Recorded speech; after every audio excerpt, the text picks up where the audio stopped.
Bonjour à tous et à toutes. Cela me fait très plaisir de pouvoir exprimer ma gratitude aux forces aériennes et en particulier à l'équipage qui est venu me rechercher cette nuit de décembre sur le glacier des Brenets près du Pin d'Arolla. En fait, tout a commencé par une belle journée de décembre où j'avais décidé de faire un peu d'entraînement de vol en montagne.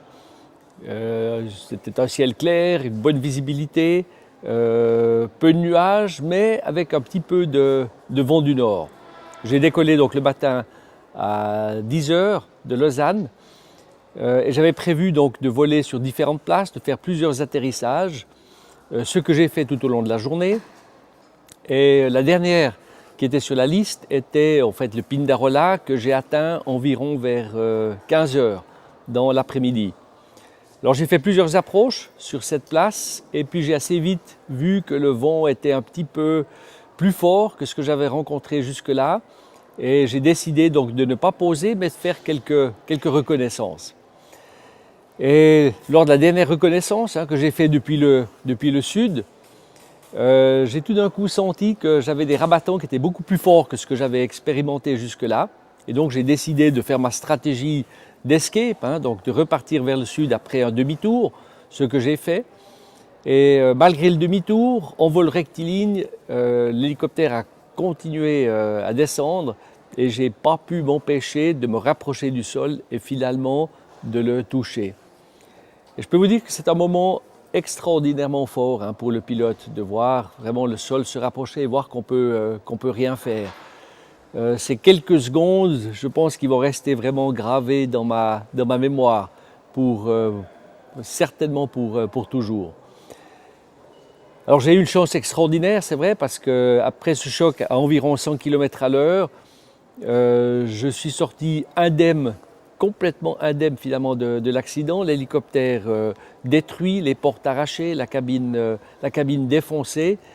Et je dirais malgré mon malheur, c'est vrai que j'étais particulièrement heureux de constater que je n'avais rien. Alors ma première réaction était de regarder si ma balise de détresse s'était enclenchée. J'étais à 3000-3500 mètres d'altitude. Elle avait l'air de fonctionner et il restait environ 2 heures jusqu'à la nuit. Donc j'étais assez confiant finalement que sur un hélicoptère d'Air Glacier, sur un hélicoptère d'Air Zermatt, donc qui sont tout proches, viendraient me chercher. J'ai pu récupérer quelques affaires, j'étais assez bien habillé, mais bon, il faut dire que la température était quand même de l'ordre de moins 15 degrés là-haut, le vent soufflait assez fort, donc malgré les habits, je sentais qu'il allait faire particulièrement froid.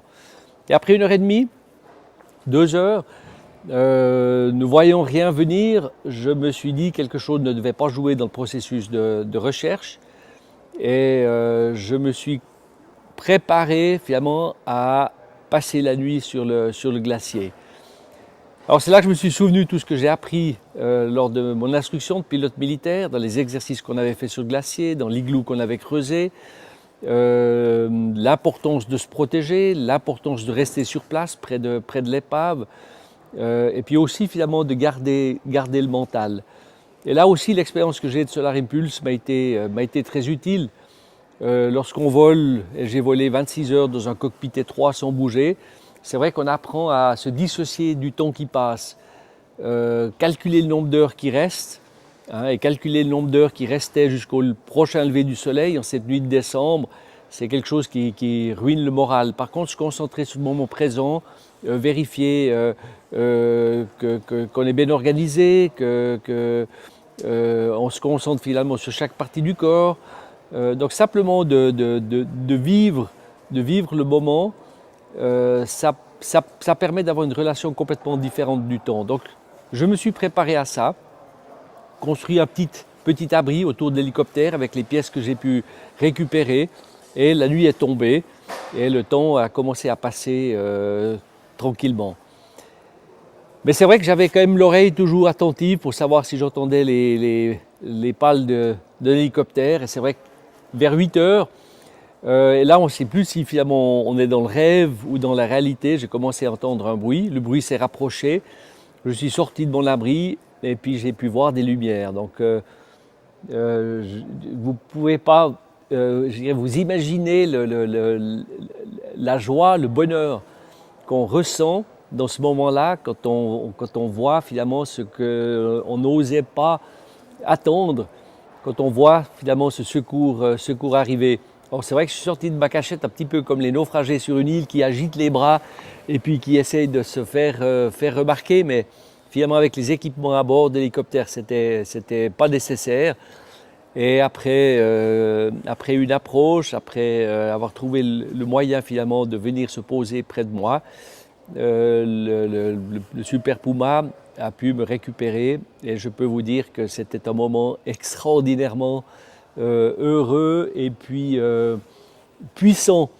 Alors c'est vrai que j'avais eu froid, hein, 35, j'étais un petit peu plus que 35 degrés, donc passer la nuit là dehors, c'était pas évident. Et ma gratitude était d'abord aller vers mes anges gardiens qui m'avaient protégé de cet accident. Et ensuite, ma gratitude était pour cet équipage qui avait quitté Payerne, qui était sorti de nuit pour venir me chercher. Ça, c'est quelque chose que j'oublierai pas. Et c'est vrai que quand on est perdu quelque part comme ça, d'avoir des moyens de secours qui permettent d'intervenir la nuit, c'est un atout extraordinaire. Alors les alpinistes sont des fois peut-être mieux équipés que je ne l'étais, même si finalement j'avais des habits relativement chauds. Mais ce secours vers les 8 heures du soir était un autre cadeau du ciel. Merci encore à cet équipage. Merci aux forces aériennes. Moi, j'en garde un souvenir extraordinaire. J'ai eu la chance d'être pilote de milice pendant 25 ans. Et puis, mon rapport avec les forces aériennes va rester finalement comme un attachement très profond.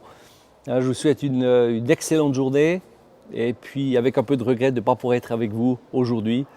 Mais à très bientôt. Au revoir.